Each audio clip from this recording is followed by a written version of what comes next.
They sent the video at 02:13 a.m. No message, just a link.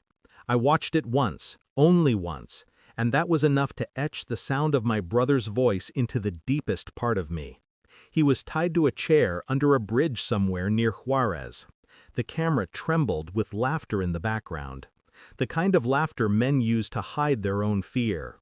For 14 hours, he begged. For help, for mercy, for me. When he said my name for the last time, his eyes weren't looking at them. He was looking at the camera, at me. The feed ended abruptly. Then a still frame appeared.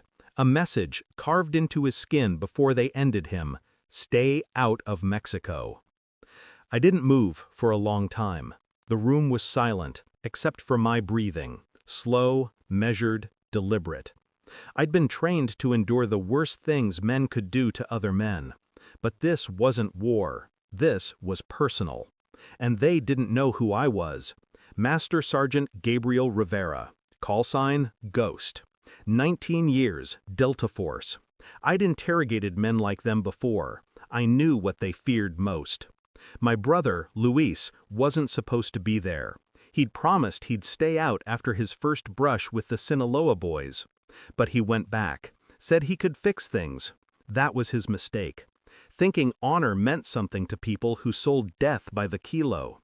I tried to warn him before my last deployment. He laughed, said I lived in the past, called me a ghost even then.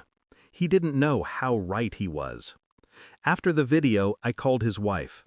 Her voice cracked, too calm for someone widowed by monsters. She said the cartel mistook him for someone else. Mistook? I replayed that word in my mind until it felt like a lie dressed in grief. She knew more than she said. I heard it in her pauses. The betrayal didn't just come from Mexico. It was closer, domestic, familiar. For 3 days, I gathered everything: flight manifests, cartel communication leaks, border crossing reports. I didn't storm in. I observed, watched. I always found the truth in silence. Her phone records told a story she'd never say aloud. Daily calls to a number registered in Baja. A number connected to Capitan Mendez, a former federale turned trafficker. Luis had once mentioned Mendez, called him a friend. So I traced the payments, transfers, dates, and there it was. 2 weeks before my brother's death, she'd wired money to Mendez. A small amount, just enough to draw no attention. But I saw the pattern. Regular deposits, consistent, predictable. She hadn't been his victim, she'd been his bridge. When Luis found out, he must have threatened to expose her, and Mendez made an example of him. Not to send me a message, but to silence her secret. The truth arrived in a single document, a financial trail I had my contact in D.C. pull through encrypted channels. Her signature, her account, her guilt. She wasn't crying because she'd lost him. She was crying because she'd been caught. I didn't call, didn't shout, didn't accuse. I sent her one email, a single attachment, the bank records. Her reply came an hour later. "Please, Gabe, it's not what you think. I didn't know they'd—" I closed the message halfway through. The thing about people like her, they always think they can talk their way out of blood. I booked a flight that night. Not to Mexico. Not yet. I had one last conversation to arrange. With Mendez. We met in a cafe near the border. Neutral ground. He didn't recognize me. To him, I was just another American in plain clothes.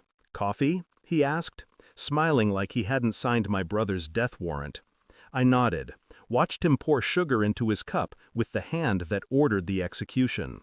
When he asked my name, I told him Rivera. His face shifted. Slightly. He knew the name. "Luis?" he said quietly. I didn't answer. I just slid a small USB drive across the table.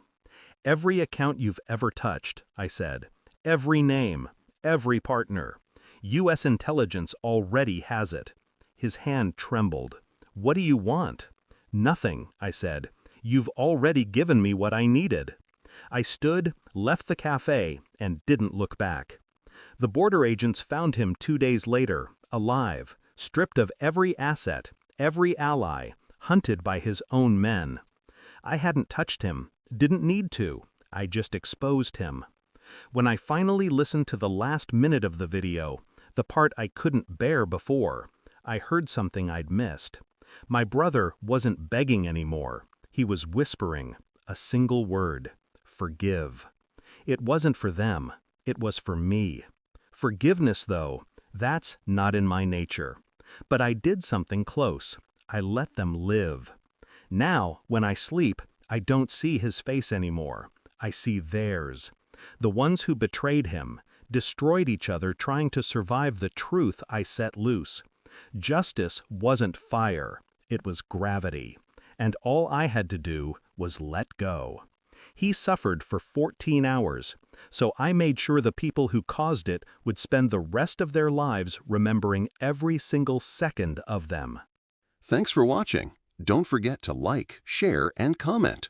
Subscribe now to Cheating Stories Insight World for more amazing stories.